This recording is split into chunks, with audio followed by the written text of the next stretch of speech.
First of all, I want to kind of give you all an opportunity to make some brief statements. The way we'll try and do it is, you guys, make some statements for about 2 minutes, and then I'll get on with some questions. What we have here are representatives from the government, from the business sector, and the NGO community. And when we talk about public-private partnerships, these are actually the three actors that become engaged. I would love to hear from each one of you why some of these partnerships don't work. And by talking about why they don't work, I hope that you will actually share examples of where it has worked and why it works. In 2 minutes. In 2 minutes. So, Mary, I'm going to get you started. Oh, I get to start. Why, thank you. Thank you for having me here. I'm Mary Reichman. I run the Office on Trade and Development at the Office of the U.S. Trade Representative. The office that I run was set up specifically to work on some of these issues between trade and development with development assistance and our trade agreement. So we wrestle with this question frequently.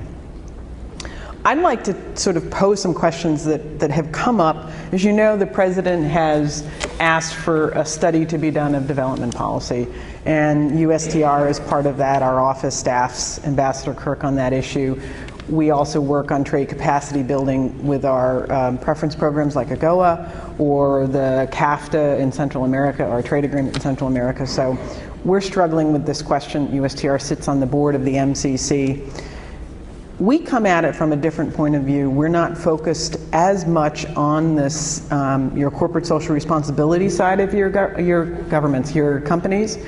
We're looking at the contributions that the private sector can make by doing business in developing countries. And can you decide to lose some money, on some business activities because there's also corporate social responsibility objectives. So this is sort of the question we're wrestling with, is how do you get more corporate business activity in a developing country if the market's smaller than China, smaller than Brazil?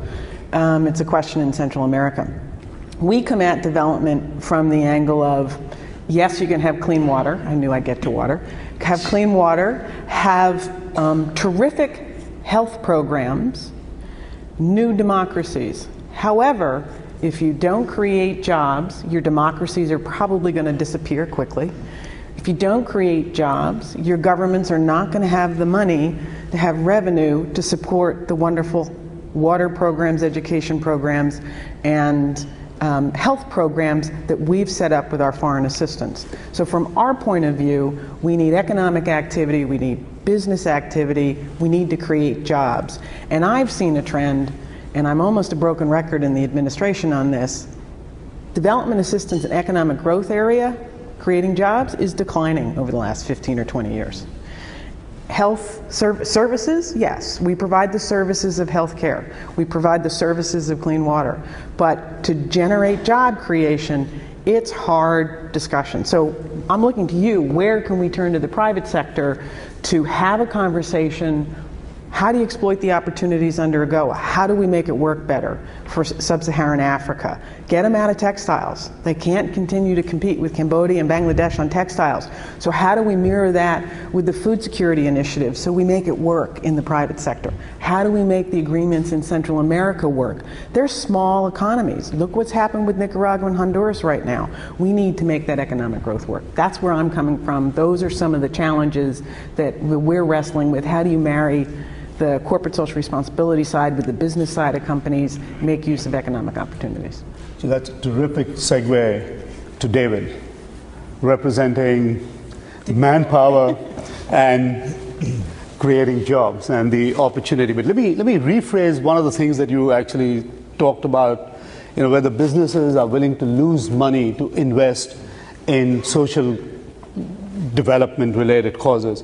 I may just turn that around and saying, are we encouraging businesses to have a long-term investment perspective that will actually help create markets by creating jobs? So maybe that's a slightly better way for somebody who sits in a corporate chair, because loss is not necessarily always the right thing for us to look at. So maybe a long-term investment perspective is maybe a right way to make it happen. So David. You know, over the years, I've worked out ways that if you're the CEO of an American corporation, with the right kinds of announcements, I can get you through 5 quarters of bad results. That's right. That's right. Just about. And I can give you the list of exactly what to say in each quarterly announcement. And, you know, it gets tough in the 5th one. Are corporations willing to lose money? Generally, no, because we don't make a decision. The decision is made by our shareholders. That's right. Question generally is, are we willing to invest in things that will ultimately create a two-way benefit for corporations and for a local economy? Absolutely. We're one of the biggest employers in the world. We put 8 million people to work. We're in 89 countries. The issue in the developing world or emerging market economies, one of the critical issues is the shape of the workforce, the shape of social and labor structures and policy, and how that is influencing a government's ability to attract foreign direct investment. So if you actually construct this thing the right way in our kind of business, the answer is yes, we're willing to invest, yes, we're willing to partner governments, yes, we're willing to partner civil society, and guess what? We can still actually make money doing it. Some of the examples would be, and you've got to be very careful about this, because working with governments in social and labour policy isn't something you just come in and do. Yeah. A government wants you to have 50, 60 years experience to bring actually, you know, really demonstrable programs that work somewhere like China. And by the way, as you know, you don't walk into China. You go there for 30 or 40 years and then you start talking in China. So this is a long-term commitment to social policy development in countries. So does it work for us? Absolutely. Not only do we partner governments in helping them recast their labour policy to be competitive, but that gets us into what we call workforce development, which in many emerging market economies gets to the disadvantaged community, which is why we've got a global platform that addresses 3 things.